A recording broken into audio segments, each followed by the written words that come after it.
So I was injured October 1st, 2010. I was actually on my way to my E6 promotion board. Uh, they, we took indirect enemy mortar fire, and the initial rounds that hit, we just kind of assumed that they were RPGs or something like that, and we had a couple of casualties and conducted things normally, and then after that they just started dropping rounds. So I had 4 mortar rounds dropped on top of me. They hit about 10 foot away from me, and I guess kind of the short condensed version of it. I was waiting to get on a convoy. My platoon, they were pushed out to do route security for the convoy. And once the rounds came in, my platoon leader thought that there were still other soldiers back in our building. So he came back and was trying to make sure that everybody was out and clear the building.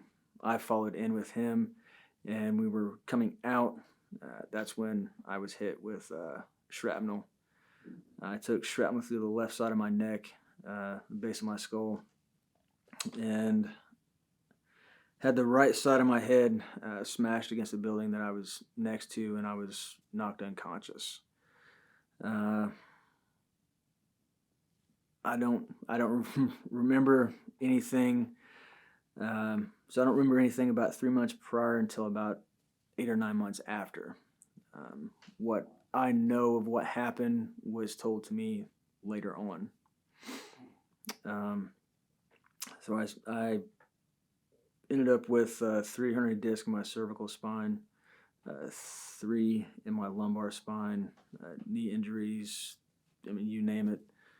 I've had reconstructive surgery on my right side, right eye, and pretty much went through every form of therapy there was.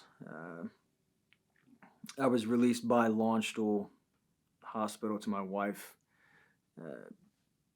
and pretty much was told that until I gained cognitive function again, that there was nothing more they could do. My wife later told me that it was like having a full-grown toddler. I still have PTSD, nightmares, flashbacks. It's gotten better. Memory issues. Communication is hard for me a lot of the times. So it's very hard to get things from my head to come out and I guess make sense to everybody else. So I understand you perfectly. But PTSD has probably been the hardest thing. My wife has found me low crawling across the floor in the middle of the night. I've woke her up and tried to get her ready to go out on a patrol. I mean, you name it. That's kind of been our norm for the past 10 years now. I think just to continue to serve others. That's the whole reason that I enlisted in the first place, was so that I could serve others other than myself. And that's something that I hold very dear to my personal beliefs, and something that I continue to do now, even after being out of service. You can take the NCO, out of the Army. You can take the uniform off, but that need to want to help other soldiers still just doesn't go away.